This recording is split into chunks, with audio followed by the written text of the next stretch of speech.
How did Absalom die?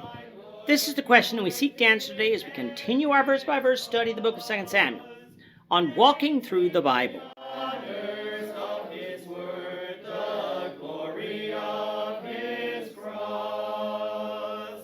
Today we're going to be discussing 2 Samuel chapter 18, verses 9 to 18. But before we do that, let's read the passage. If you have a Bible with you, turn to 2 Samuel chapter 18, verse 9. But if you don't have a Bible, don't worry. Just follow along with us on the screen. The version that we'll be reading from is the New King James Version. So 2 Samuel chapter 18, beginning at verse 9. Then Absalom met the servants of David. Absalom rode on a mule. The mule went under the thick boughs of a great terebinth tree, and his head caught in the terebinth. So he was left hanging between the heaven and the earth. And the mule which was under him went on. Now a certain man saw it and told Joab and said, I just saw Absalom hanging in a terebinth tree. So Joab said to the man who told him, You just saw him? And why did you not strike him there to the ground? I would have given you 10 shekels of silver and a belt. But the man said to Joab, Though I were to receive 1,000 shekels of silver in my hand, I would not raise up my hand against the king's son. For in our hearing the king commanded you and Abishai and Ittai, saying, Beware lest any one touch the young man Absalom. Otherwise I would have dealt falsely against my own life.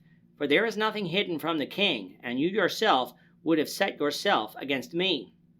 Then Joab said, I cannot linger with you. And he took 3 spears in his hand and thrust them through Absalom's heart, while he was still alive in the midst of the terebinth tree. And 10 young men who bore Joab's armor surrounded Absalom and struck and killed him. So Joab blew the trumpet, and the people returned from pursuing Israel, for Joab held back the people.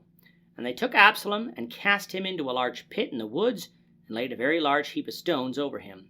Then all Israel fled, everyone to his tent. Now Absalom in his lifetime had taken and set up a pillar for himself, which is in the king's valley. For he said, I have no son to keep my name in remembrance. He called the pillar after his own name, and to this day it is called Absalom's monument. The battle is now raging between the armies of Israel raised by Absalom and led by Amasa, and the armies of Gilead raised by David and led by Joab. The battle began in Gilead, but Joab's armies were so strong that they had pushed Amasa's armies back across to the western side of the Jordan River into the woods of Ephraim.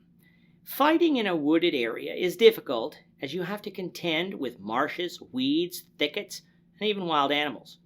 It is said that the woods took more men that day than the sword did, and among those men were Absalom. From the passage it appears that Absalom got lost in the woods and happened upon some men of David. Trying to escape on his mule, the mule went under the thick boughs of a terebinth tree, but Absalom, being taller, struck the tree with his head and became stuck there, hanging suspended in midair.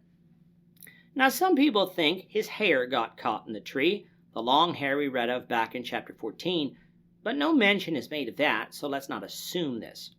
It could very easily have happened that hitting the tree with his head stunned Absalom or injured him to the point that he could not break free of the tree.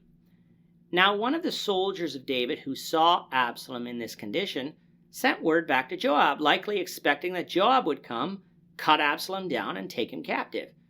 He had heard David's command not to kill Absalom, and so did Joab. So it is entirely reasonable to believe that this is what the reasoning of this man in telling Joab was. Joab, however, was angry, asking the man, why didn't he kill Absalom? And when the man responded that he was just following the orders of the king and wouldn't put his own life in danger by disobeying the king, Joab took matters into his own hands, came to Absalom, who was still alive, and thrust 3 spears, likely 3 sharp sticks that he found in the woods, through Absalom's heart, meaning his chest. And although these were mortal wounds, they didn't immediately kill Absalom.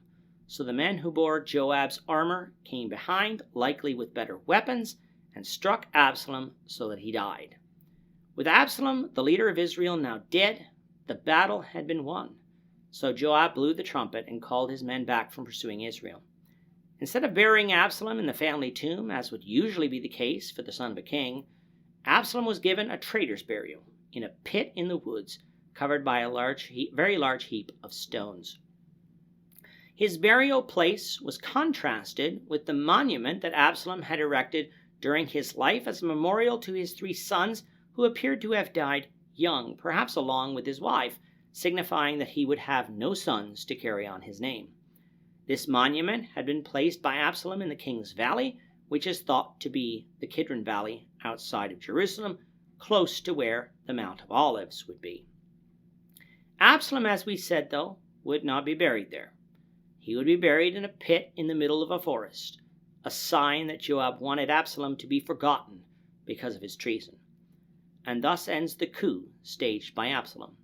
Even though reading through this chapter and the previous ones, we might come to think this took a long time, from the time that David fled Jerusalem to the time this battle was likely over. It was probably only a matter of weeks, though, showing us that while David was punished by God for his sin with Bathsheba, he was also merciful in that this exile was short. But even though the battle is now over, David still had to be told about Absalom and then be restored to his throne, something we'll cover, beginning, Lord willing, in the next lesson. With that, our time is up for today. The Lord willing, we hope you'll join us for tomorrow's discussion of 2 Samuel chapter 18, verses 19 to 33, as we continue our walk through the Bible, one verse at a time. Thank you for watching today's episode. We hope that you found it edifying and ask that you not only subscribe to our channel and podcast, but that you like and share this episode among your friends, so that the saving gospel of Jesus Christ can go out to the whole world.